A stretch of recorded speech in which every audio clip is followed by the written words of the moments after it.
ሁል ጊዜ ከባድ ፈተና ትልቅ ስኬት ይዞ ይመጣል። ስንሰበር ውስጣችን ያለው ቅል ሳይሆን ዳይመንድ ነው። ሁል ጊዜ ከባድ ፈተና ትልቅ ስኬት ይዞ ይመጣል። ፈጣሪ ትልቅ ስጦታ ሊሰጠን ሲል ለትልቅ ኃላፊነት ሊያዘጋጀን ሲፈልግ ልክ ወርቅ በሳት እንደሚፈተን ለኛም ፈተና ያዘጋጅልናል። ከባድ የሚል ስም እንስጠው እንጂ ከባድ የሚባል ነገር የለም። እኛ ከመከራ በላይ ነን። ራሳችን ካልገደብነው በቀር ሁሉም ነገር ማድረግ የምንችለውና መቋቋም የምንችለው ነገር ነው።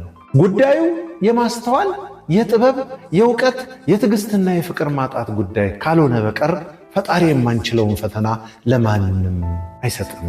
ፈተናን ከባድና ቀላል እንድንል ያደረገን እሳቢያችን ነው። ምክንያቱም እኛ ሁሉን በፈጠረው በፈጣሪ አምሳል የተፈጠርነው ችግር ልንፈታ እንጂ ችግር ልንፈጥር አልተፈጠርንም።